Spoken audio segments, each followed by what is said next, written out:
Ever since I remember, since way back in the day, I knew that I hated cardio. And that included things like running and running. It's this one traumatizing experience that I had way back in the day, 20 plus years ago, when I used to live in Norway actually, and we ran in our PE class around this water called Østensjøvannet.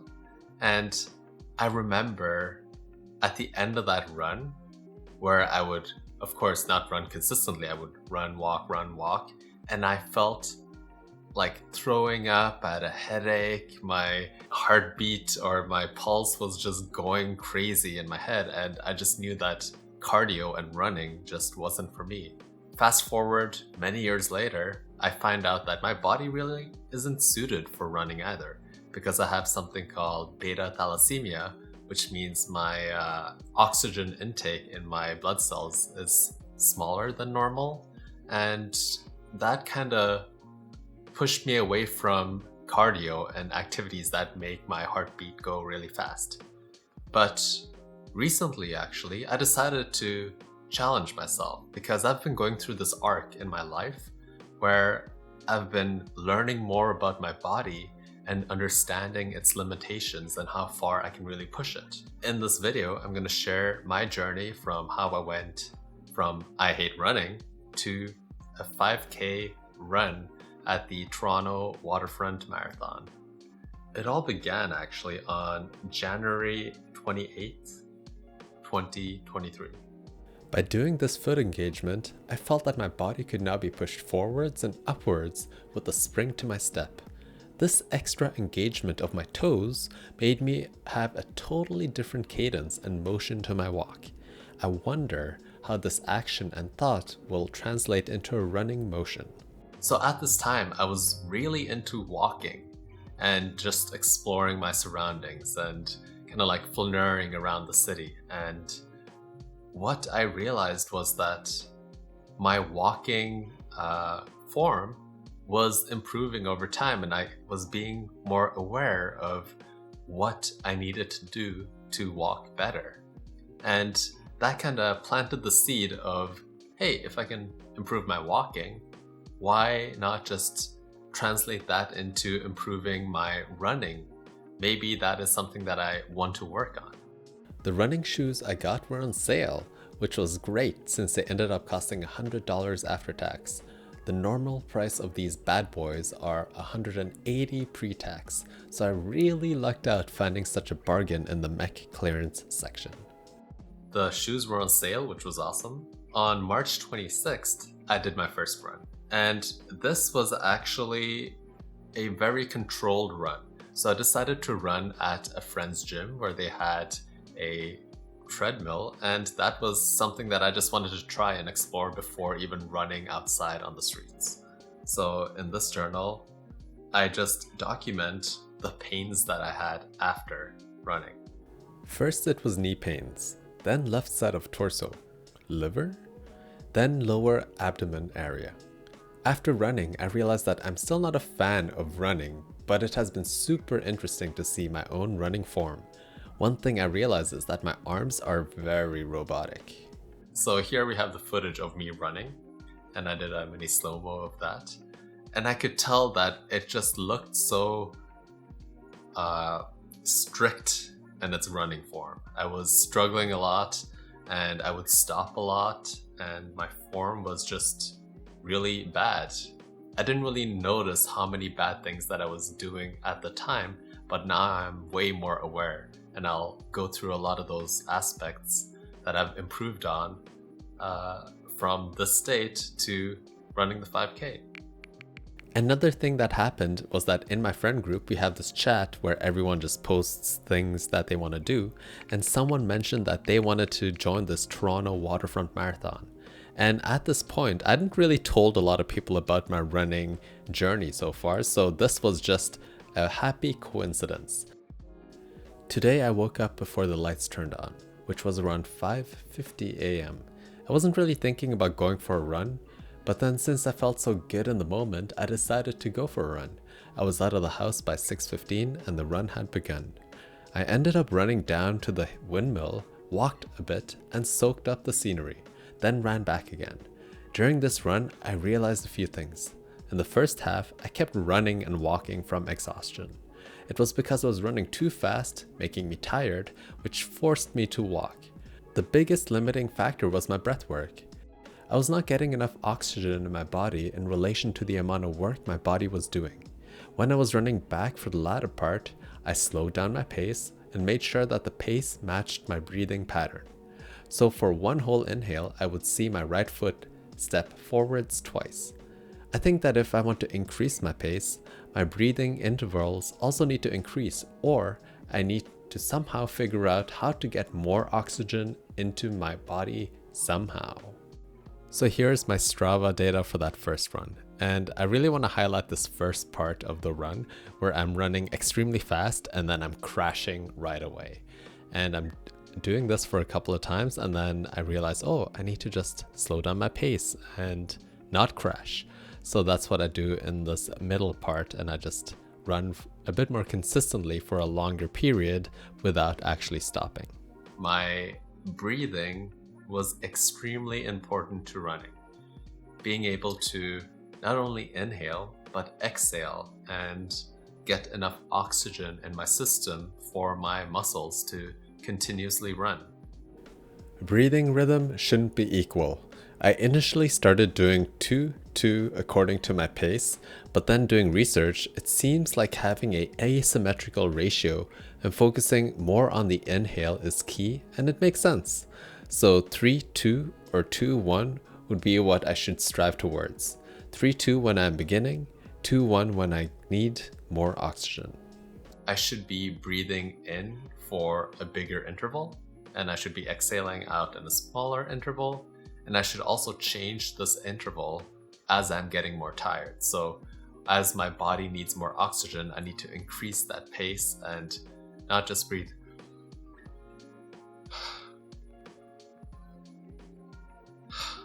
but increase that because my body needs just more reps of breathing. So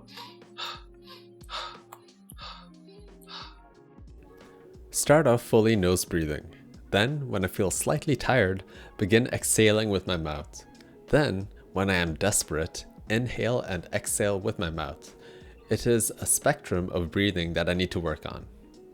Nose breathing is when I am all calm and relaxed and I still have a lot of energy because the intake of air is not as big, I guess, with my nose. But then when I get desperate and I need more air, start breathing with my mouth instead. So begin with my nose, and then when I get really tired, open up my mouth and start really breathing with my mouth. From this walking and running arc, I finally understand that my glutes are extremely weak. If I level them up, it is also a solution to the anterior pelvic tilt that I have. So strengthening the lower back and front of legs, core with dead bug, glute bridges for lower butt, I can reduce the asymmetry that is causing my anterior pelvic tilt. So for the longest time, I've been struggling with the anterior pelvic tilt. And I noticed this yet again in running, where the areas that are really weak because of my anterior pelvic tilt are impacting my running form in a negative way. So yet again, I gotta go back to the basics and work on those muscles that are holding me back as a runner and walker. And on this run, I also notice that I have a beat in my ear when I'm running and I get really exhausted. So I can actually hear my pulse in my ears when I am like extremely exhausted from a run. So if I'm running and I need to take a break and then I run a lot again and then suddenly I can hear my pulse in my ears, and this is pulsating tinnitus. And I realized that I had that during this time, which is not good. So obviously I need to change something, and what I need to change is really just to slow down my pace and not get to that point where I am putting my body at such a strenuous level where all of these things start to arise. Here's another run that I did along Lakeshore, and I was trying to do a distance that was around 5 kilometers. I was running with a friend, and what I realized was that in the beginning, my pace was a bit too high, which made me extremely exhausted 1/3 into the run. And then throughout the rest of the run, I just didn't have enough energy to consistently run at all. So you can see all of these peaks and cliffs here. That's just me running and then stopping, running, stopping, running, stopping, and so on. When running, I don't want both of my legs to touch the floor at the same time. If I do that, then the gait length will mean that my hips are doing an extreme twist to accommodate.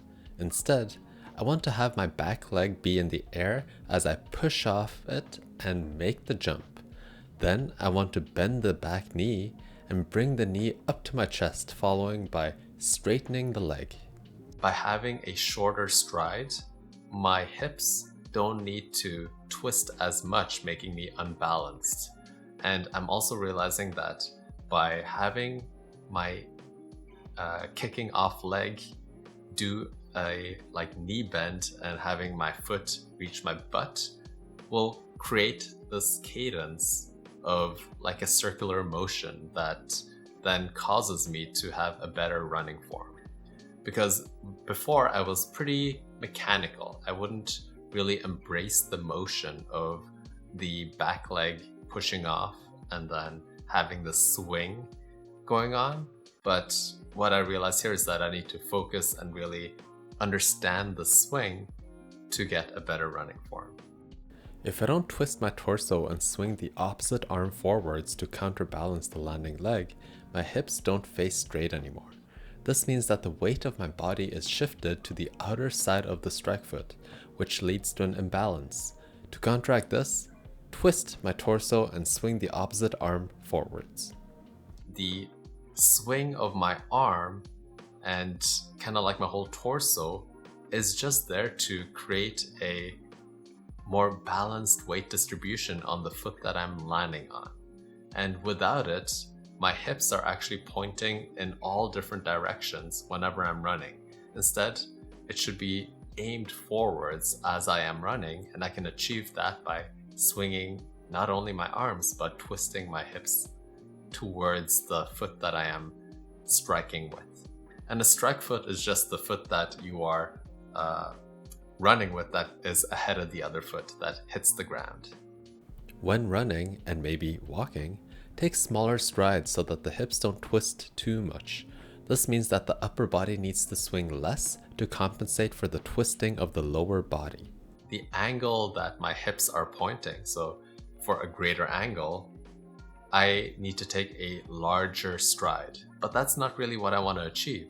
I want to have my hips very aligned in the direction that I am running. So instead of having a longer stride, I want to decrease the stride length and have less of a hip angle change as I am running.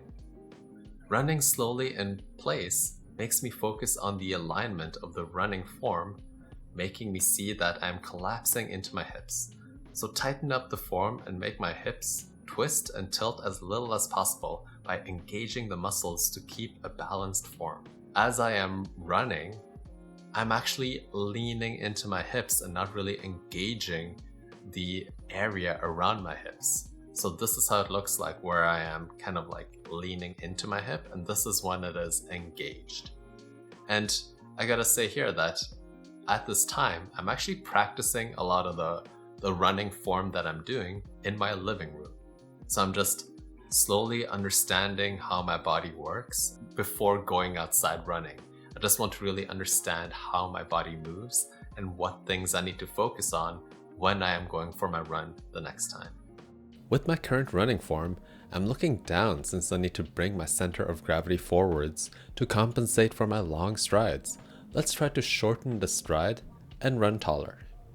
So by shortening my stride length, suddenly I could actually achieve other things like running pretty straight with really good form and not lean so much forwards, because whenever I was trying to get a really long stride, it kind of forced my body forwards to compensate for that stride length. So by shortening my stride length, suddenly my body could be a bit more straight up compared to like a lean forwards. And for my needs, this was perfect because I wasn't trying to run fast. I was trying to run consistently for a long time. And having a long stride is really great to run fast because you're trying to really squeeze out all the distance and power and speed that you can get. But for my wants and needs, I really just wanted to run consistently for 5 kilometers. And to achieve this, I just made everything way more compact and made it work with my body. Don't try to get a lot of height by jumping. Just swing the strike foot forwards.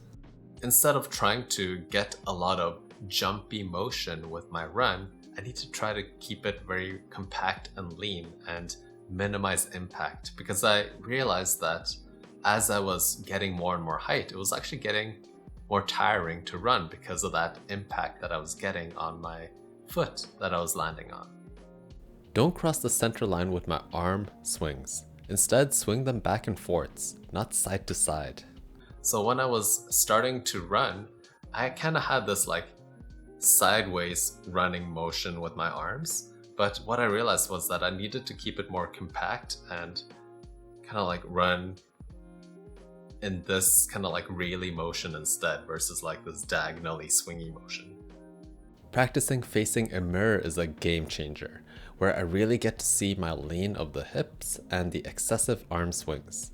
So I highly recommend this for anyone who's trying to really be critical about themselves, and that is to either look at themselves in a mirror or record themselves. And I think this is valuable for any skill. So if you want to get better at something, make sure you reflect on the things that you're doing and be really critical about what you're doing, how you're doing it, and compare yourselves to your older self, but also people that are doing it really well, and see what they are doing good and maybe steal some of those nuggets for yourself. Just consistently ran for 1.5 kilometers, something I've never done before. I slowed down my pace and considered it a jog. Whenever I felt myself getting out of breath, I slowed down my pace just a bit and decreased my stride length. So I was kind of applying the things that I'd learned, where I don't need to run fast, I just need to run, and when I feel tired, I just need to slow down my pace and keep running. As long as I don't start walking, that is the goal. I just need to slow down my pace until I just can't slow down anymore, and at that point, if I really can't run anymore, that's it, the run has stopped. But I had never ran for 1.5 kilometers without stopping ever, and this was a massive milestone for me. Something big happened. I was gone for 2 months. So I went to Korea and Japan between June 3rd and July 25th. And during this time, I hardly did any running. But what I did do a lot of was walking. I walked 5 to 15 kilometers every single day, and I was also cognizant and focusing on all of the things that I'd learned from running and applying them to my walking form. So I was walking with shorter strides, I was walking very intentionally, I was pushing off and trying to get a small like rotation going on. I was also using barefoot shoes, which really made me feel in tune with my walk. And I feel like this time, even though I wasn't running, I was really reflecting a lot on the things that I'd learned from my running experiences so far. And I, of course, had a great time. And yeah, we came back and we started running again. On July 31st, I ran. On August 16th, I ran. On September 7th, I ran. And during this time, I'm really just focusing on doing all of the things that I had kind of like reflected on and noted for my running form, and seeing how they apply with my running. At this point, I actually find my most favorite running path, and that is around a track. It's kind of interesting because I would expect to enjoy like a new fresh running scenery every single time, but when I'm so focused on my running form and trying to improve that running form, just eliminating all of the variables like the environment, is what a track allows me to do. During this time, I also watch a lot of YouTube videos. So I watch a lot of people that kind of improve their form, what they say should be done, how it applies to my running experience. And I try to just piece together a couple of bits here and there just to see how other people and how their running form and their tips might apply to my own running form. Inhaling a big breath and it going all the way down to the belly makes it so that your core engages and tightens the body. Perhaps having deeper breaths when running will strengthen the core in a way that will make running less painful. When I am breathing, if I take the breath and I pull it down into my chest, my core actually stabilizes when I am doing that breathing process because that air expands in my tummy and it keeps the core pretty tense. So whenever I'm breathing, I need to be cognizant of that relationship where I am breathing and it's creating a more stable core for me. If I take deep belly breaths and my back is straight, then I get an anterior pelvic tilt imbalance since the inflation of my belly bends my back backwards from the pressure. So I need to hinge slightly at the hips so that when I breathe deeply in, it doesn't put a strain on my lower back. Instead, it just keeps things tight, which is what deep belly breaths can do. If I keep things too straight and I take a deep breath, I'm actually leaning backwards, which puts pressure on my lower back. So what I need to do is actually have a slight lean forwards. And when I'm taking that big breath, it doesn't force my spine, lower spine, to bend backwards and hurt. So I actually need to have a slight lean forwards with my lower back so that it can accommodate the extra motion that I'm having when I'm taking deep breaths. Extend my legs straighter so it doesn't brace the impact of the strike. When I was striking with my foot in front, my knee was slightly bent, which meant that my leg would straighten out and then kick back off again and bend. So this whole impact process meant that I was kind of going in with a bent leg and I was hitting the ground, but then I needed to straighten it again to make power, and then I bent my knee again.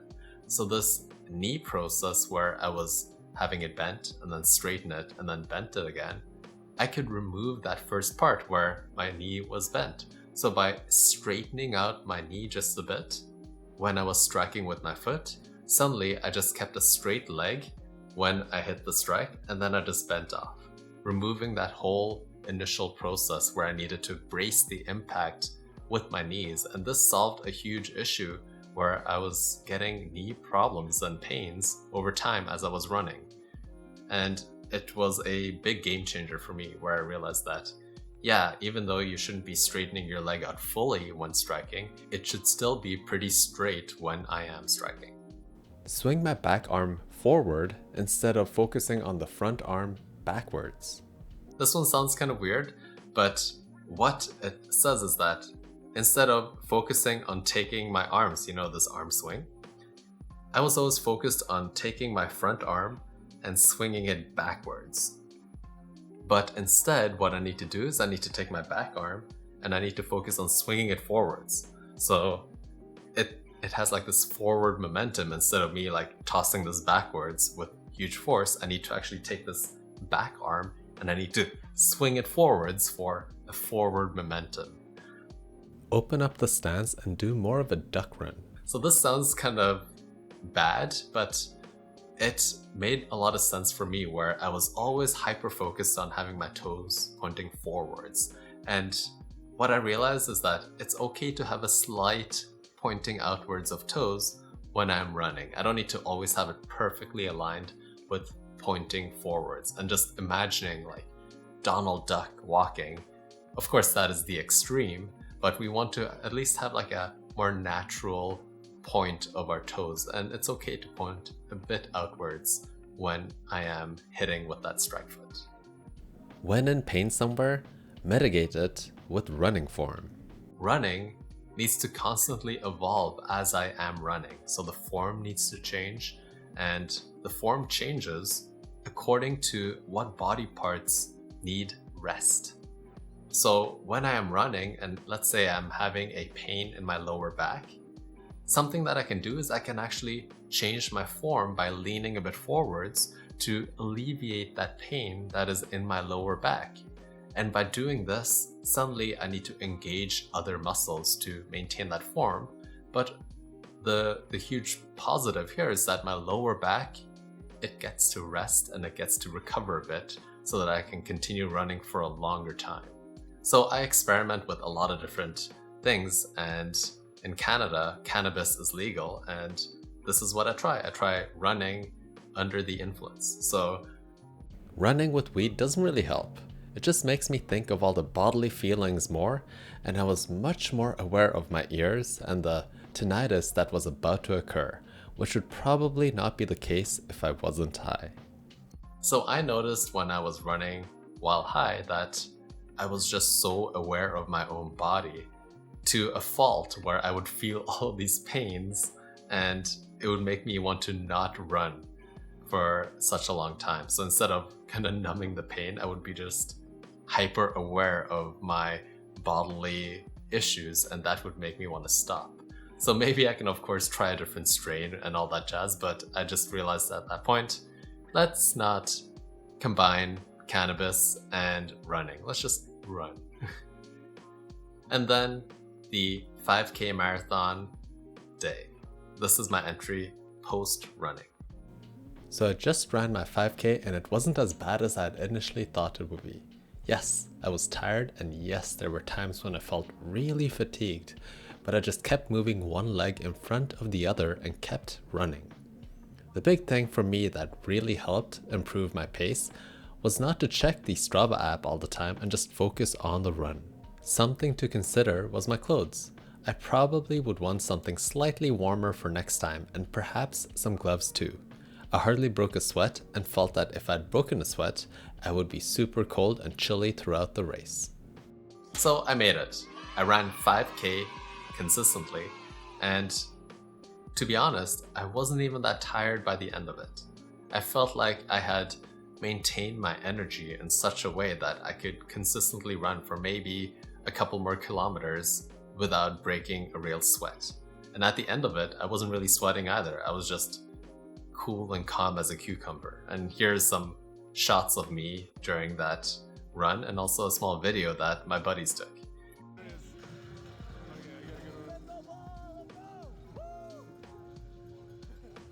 And at the end, I also talk about clothing. And this run was in the morning and it was pretty chilly. And I felt like I was properly dressed, but I would, next time, if I ran in the morning, add some gloves. So this is my marathon day running data, and it might look pretty crazy with these peaks and stuff over here, but it's actually just the highway that is messing up the GPS data, making it look like I am running super duper fast and then slowing a lot down. So just imagine a kind of continuous line that goes through over here. That is my pace, because I ran really consistently. I did not slow down my pace, and it was an amazing run for me. So after my run, guess what? We got this. We got a medal. Look at that. Yay! We got this t-shirt. Look at that. There's like raccoons on it and stuff. In the beginning of the video, I said, I hate running. Right now, I would say, I have a medal that represents that I have ran, and I still hate running. So I'm actually not gonna continue running. That's it. My running arc is over. I'm donating these. Right over there. Oh no. That. Then I've given it a fair and proper chance to become a part of my life, and I've realized that it's not for me. And I am totally okay with that, because there's a lot of other things that I really enjoy doing in my life, like climbing, that I'll be doing way more because I enjoy it and have a really good time doing it.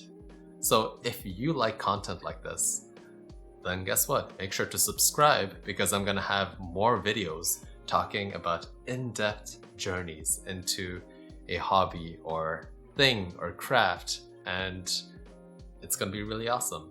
So make sure to subscribe, like, and all that jazz. Comment if you want, say hi, I don't know.